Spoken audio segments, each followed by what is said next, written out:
warahmatullahi wabarakatuh. Perkenalkan, nama saya Dalila Raya Putri Ranja dengan NIM 23010130035, Manajemen Pendidikan tahun 2023 untuk memenuhi tugas Mas Pendidikan. Assalamualaikum warahmatullahi wabarakatuh. Perkenalkan, saya Dalila Arya akan melakukan sosialisasi tentang gerakan sekolah menyenangkan. Selanjutnya, pendahuluan.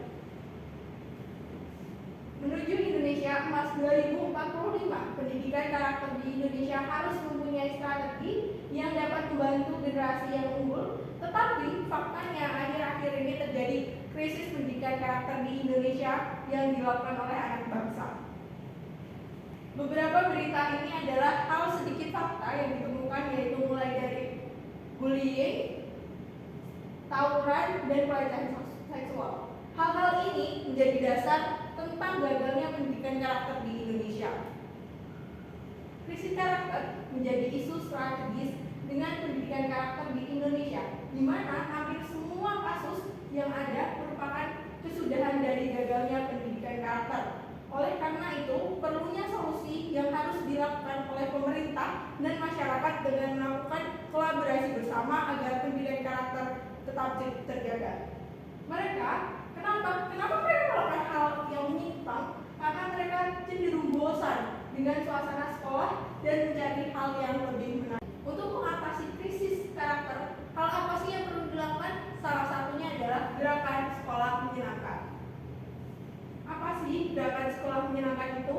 Gerakan sosial yang memberikan pelayanan kepada peserta didik sesuai dengan harkat dan martabatnya, yaitu memanusiakan manusia, di mana di dalam sekolah tersebut melakukan pembelajaran atau proses belajar mengajar yang menyenangkan, di mana peserta didik dimanusiakan sehingga mereka merasa diapresiasi atas proses belajarnya. Apa sih tujuan dari GSM? Pertama, GSM memberi ruang yang luas kepada peserta didik untuk memperoleh berbagai hal, yaitu pengetahuan, keterampilan psikomotorik, keterampilan sosial, emosi, dan juga memberikan lingkungan positif untuk belajar, sehingga peserta didik dapat melakukan eksplorasi terhadap kreativitas yang dia miliki. Kemudian yang kedua, pada sekolah yang berbasis GSM selalu diupayakan untuk memberikan lingkungan belajar yang positif dan menyenangkan, baik secara lingkungan sosial atau lingkungan fisik, di mana iklim sekolah sangat berpengaruh pada saat proses belajar mengajar.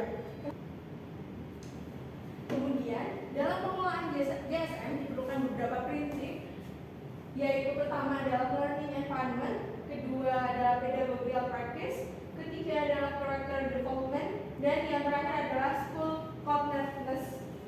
Yang pertama adalah learning environment, membangun lingkungan pembelajaran yang positif secara fisik dan sosial, di mana environment atau lingkungan sangat mempengaruhi mood belajar seorang peserta didik. Jika lingkungan secara fisik dan sosial baik, maka produktivitas keefektifan dalam proses belajar mengajar akan meningkat.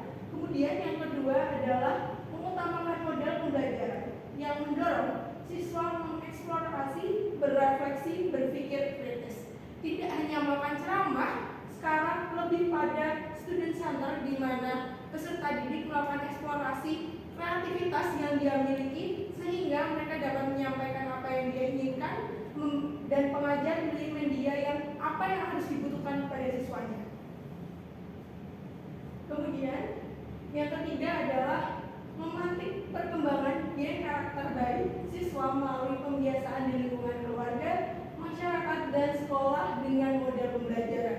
Bagaimanakah ini? Contohnya ada ketika di sekolah melakukan gerakan 5S, senyum, salam, sapa, dan sopan santun. Itu adalah salah satu memantik perkembangan pendidikan karakter di sekolah yang dapat dilakukan pembiasaan dan akhirnya dapat berdampak baik di karakter siswa. Kemudian yang terakhir adalah mendorong pelibatan semua pihak, terutama wali muridnya dan masyarakat, dalam mensukseskan proses pendidikan. Tidak dipungkiri bahwa seorang peserta didik hanya di sekolah 1/3 per hari yang dia punya, sehingga lingkungan yang dia punya, masyarakat, dan lingkungan keluarganya harus mendukung pendidikan karakter yang ada di sekolah. Kemudian penguatan pendidikan karakter melalui GSM. Kita melakukan pendidikan karakter dengan beberapa zona yang perlu dikembangkan, yaitu ada 3, literasi, emosi, dan hasil karya. Kenapa memilih 3 ini? Karena 3 ini adalah hal yang paling dibutuhkan oleh peserta didik di masa sekarang. Pertama, literasi. Siswa dapat menggunakan waktu literasi. Contohnya, kegiatan yang perlu dilakukan adalah pojok baca atau literasi yang dilakukan sebelum jam pelajaran. Kenapa memilih literasi? Karena literasi membaca buku adalah jendela dunia mereka untuk melihat apa saja yang ada di luar kendali mereka sehingga mereka mendapatkan ilmu dan wawasan. Kemudian emosi. Peserta didik cenderung susah sekali untuk melakukan ekspresi emosi yang dia inginkan. Ketika dia sedih, senang, dan marah, sehingga pengelolaan emosi siswa dengan kantong emosi menjadi salah satu kegiatan yang akan dilakukan. Mereka akan menulis bagaimana perasaannya di hari itu pada saat sekolah sehingga dia menyadari perasaan yang dia miliki. Kemudian yaitu hasil karya. Bentuk apresiasi bagi siswa agar meningkatkan motivasi belajar. Setelah semua hal yang mereka lakukan, mulai dari belajar, literasi, pengendalian emosi, mereka sangat perlu diapresiasi, di mana mereka merasa dimanusiakan, mereka merasa diingat atau hasil yang mereka lakukan, kerja keras yang mereka gunakan itu tercapai, sehingga sangat perlunya apresiasi walaupun hanya sekedar pujian. Baik, karena presentasi telah selesai, mungkin dari hadirin sekalian ada yang ingin ditanyakan? Silakan. Baik, izinkan saya bertanya sebelumnya. Dari pemaparan yang barusan disampaikan, pertanyaannya adalah fokus apa gerakan GSM? Fokus pada gerakan GSM. Terima kasih atas pertanyaannya. Fokus dari gerakan sekolah menyenangkan adalah di mana siswa merasa sekolah adalah benar-benar rumah kedua baginya. GSM mentransformasikan hal yang perlu dilakukan, yang ideal bagi pengajar, yang ideal pula bagi siswanya, sehingga mereka dapat mengembangkan segala kreativitas yang mereka miliki. Baik, selanjutnya hadirin, apakah ada yang ingin ditanyakan kembali? Silakan.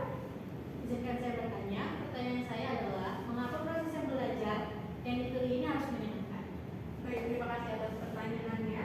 Perlu diingat bahwa peserta didik diamanahkan pada sekolah dari wali murid untuk melakukan proses pembelajaran lanjutan, di mana pembelajarannya tidak hanya melakukan pembelajaran di kelas, yaitu melakukan pembelajaran di lingkungan sekolah juga.